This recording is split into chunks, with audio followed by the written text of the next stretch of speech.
জাতিকে মিলেমিশে থাকতে হবে আহ্বান জানাতেন তিনি। কিন্তু তিনিই তো আপনার গুটি কয়েকজন মানুষকে নিয়ে বসতেন, অন্য উপদেষ্টারা সেখানে সুযোগই পেতেন না। আর চুক্তির ইস্যুতে তো ইস্যুতে যেটা হচ্ছে যে বিএনপি, জামাত বা এনসিপি ওনাদেরকে তো নাকি আগেই জানানো হয়েছিল। না, আমি অনেক আলোচনা তো ছোট ছোট দুইটা কথা বলি এবং এর সাথে খালি যুক্ত করি যে বাতিল করার প্রক্রিয়া সম্পর্কে। হ্যাঁ, তার আগে শুধু এইটা বলি যে যে যত কথা বলুক না কেন, এটা তো বোঝা যায় ইউনূস সাহেব সম্পর্কে যে উনিও বললেন বা অনেকেই বলছেন যে একটা আকাঙ্ক্ষা ছিল, কি আমরা দেখলাম।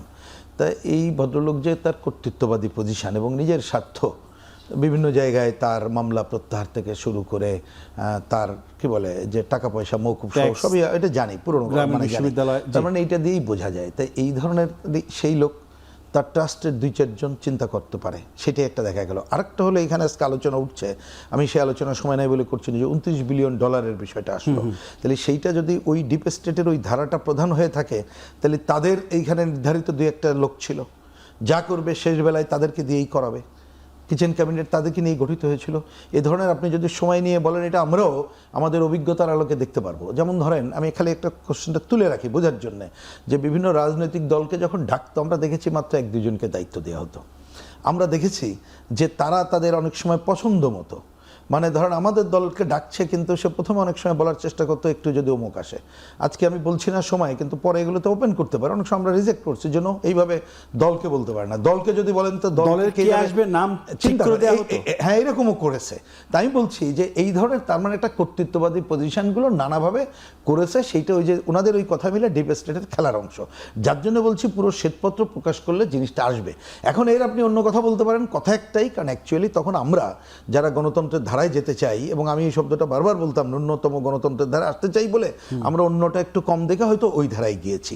এটাই হচ্ছে প্রধান বিষয়। আমি মনে করি যে এই জায়গাগুলোর ঘটনাগুলো এইটাই ঘটেছে, যেটা অ্যাকচুয়ালি এক ধরনের অগণতান্ত্রিক প্রক্রিয়া, এবং এটা বোঝা যাবে যে ওই কয়েকটা লোকই তারাই ছিল প্রধান। এবং অনেক ঘটনা আছে, আমি এরকম আমাদেরও আমরা ধরেন ওইখানে ছোট মানে যে দল হইলো এরকম দেখা যায়। আমি প্রসঙ্গক্রমে খালি বলি, ধরেন জাতিসংঘের ওই যে মহাসচিব আসলেন না, তখন জাতিসংঘ একটা আমন্ত্রণ জানিয়েছিল, আমিও সেখানে ছিলাম, কিন্তু যাওয়ার পরে দেখা হলো মির্জা ফখরুল ইসলাম আলমগীরকে 2 মিনিট কথা বলতে দিতে, আমি দায়িত্ব নিয়ে কথা বলছি, 2 মিনিট কথা বলতে দেওয়া হলো, যে 2 মিনিটে আপনি কথা বলেন।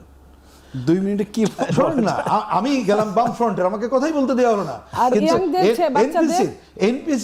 এনসিপির ওদের জন্য আলাদা একটা বৈষম্য বিরোধী করলো, আর এনসিপি যাওয়ার পর একটা চোতা পড়লো প্রায় 8-10 মিনিটের। ইট ইজ এ রিয়েলিটি গেল এটা একটা। এখন আসি যে ওই যে বললাম যে আপনাকে মনে রাখতে পারে, আমি সংসদ এবং বিরোধী দলের 2টা মন্তব্য করি, ওনাকে যেটা জিজ্ঞেস করছেন। দেখেন এইখানে বিরোধী দল যারা, এ তো দেখি মেড ইন আমেরিকা ফুললি। কিছুদিন আগে দেখলেন না এনসিপি অফিসে আমেরিকান রাষ্ট্রদূত গেল, আর জামাতের কথা নাই বা বললাম আর কি, এগুলো তো দেখাই যায়। এখন বিএনপি তার কাজের মধ্য দিয়ে তাকে প্রমাণ করতে হবে সে কি মেড ইন আমেরিকা না দেশের স্বার্থ রক্ষা করবে, এটাই। এখন একটা সুবিধা আমি বলি, সেটা কি জানেন? আচ্ছা, 3টা কথা বলি। একটা হচ্ছে এটা কোনো নির্বাচিত সরকার করে নাই, বর্তমান সরকার এটা বলতে পারে। 2 নম্বর, আমার সংবিধান কি বলে? সংবিধান বলে যে কোনো চুক্তি যদি করা হয়ে থাকে আগে, এটা কিন্তু সংবিধানে প্লেস করতে হয়, সংবিধানে আছে। তারপরে যে এত ঐক্যমত্যটার কথা যারা বলে, সেখানে কি করা হয়েছে জানেন? ঐক্যমত্যের আলোচনায় যেটা হয়েছিল, এটা আমি আইন বলছি না, ঐক্যমত্যের আলোচনা হয়েছে, কোনো চুক্তি যদি কেউ করে নিয়ে আসে পার্লামেন্টে রেকটিফাই করতে হবে। তাহলে আমাদের কাছে তো এই পথগুলো আছে, তাহলে সেই পথ আমরা করলেই কিন্তু জিনিসটা হয়ে যাবে। আর ইতিমধ্যে নিদর্শন আছে, মালয়েশিয়া বাতিল করেছে, আর আমেরিকান কি বলে আদালত কিন্তু ট্রাম্পের ওই চুক্তিকে গ্রহণ করে নাই, সে পরে তার অন্য অধিকার বলে করেছে, এবং যে কোনো সময় এটা কিন্তু বাতিলের প্রক্রিয়ায় যেতে পারে। সুতরাং আগে আমাদের দেখতে হবে আমাদের স্বার্থ কতটা ক্ষতি হবে, সেই জায়গায় আমরা কি ভূমিকা নেব। আর শেষ জায়গা যেটা, এই ব্যাপারে যদি ব্যাপক জনমত, উনি যেটা বলেছেন যে আমি হয়তো ওনার কথা যদি বুঝে থাকি, সরকার আগে বেশি করতে চান না, বিরোধী দল করুক, আমরা করি, প্রেশার করলে তখন দেখবেন, সেটা ওনাদের ইচ্ছা। কিন্তু আমি মনে করি এইবার ধরেন আমাদের সংবিধানের 70 অনুচ্ছেদ নিয়ে আলোচনা হয়েছে, আমাদের অনেক আগে থেকে কথা, যে পার্লামেন্ট মেম্বাররা খোলা মনে কথা বলতে পারেন, সেই জায়গাগুলো আছে। সুতরাং পার্লামেন্টে দ্রুত, আমি তো মনে করি যে এই বিষয়টা নিয়ে দ্রুত একটা অধিবেশন ডাকা উচিত, কারণ যেহেতু দেশের স্বার্থ সংশ্লিষ্ট। এবং আমি এটাও মনে করি বাজেট অধিবেশনে কিন্তু এর একটা প্রভাব আছে, সুতরাং বাজেট অধিবেশনের শুরুতে বা আগেই এর জন্য একটা স্পেশাল সভা করা দরকার।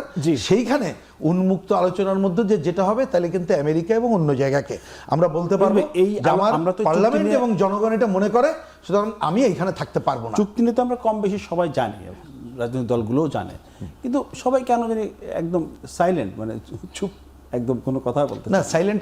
আমি যদি বলেন বামপন্থীরা কিন্তু সাইলেন্ট বলছেন, কিন্তু আপনি যাদেরকে সাইলেন্ট দেখছেন, আচ্ছা আমাকে যদি বলেন, সেটা আমাকে যেমন আরেকটা বলি, গতকাল বিএনপি জামাত তো শুধু না, আমি তার সাথে আরেকটা দলের নাম যোগ করি। কালকে যেমন একটা পত্রিকা আমাকে জিজ্ঞেস করছে, আচ্ছা এর আগে তো শেখ হাসিনা যখন ছিলেন তিনি তো আমেরিকার বিরুদ্ধে বলছিলেন, এখন এই চুক্তি তো বলেন না কেন? তা আমি একটা জেনারেল উত্তর দিয়েছিলাম, আপনার কাছে সেটা দিই। আমি বলছি দেখেন, ক্ষমতাটা এমন, ক্ষমতায় এখন থাকা বা আগামীতে যাওয়া, তারা মনে করছে ওইটা এমন একটা শক্তি, তাদেরকে বেশি চটানো যাবে না। আমার ধারণা এইটার কারণে কেউ ক্ষমতায় থাকার জন্যে, ক্ষমতায় যাওয়ার জন্যে দেশের স্বার্থ বিসর্জন দিয়েও তারা কথা বলতে চান না। বিরতির পরে আবারও কথা বলতে চাই। দর্শক, আরেকটা বিরতি নিচ্ছি, ফিরছি শীঘ্রই সাথে।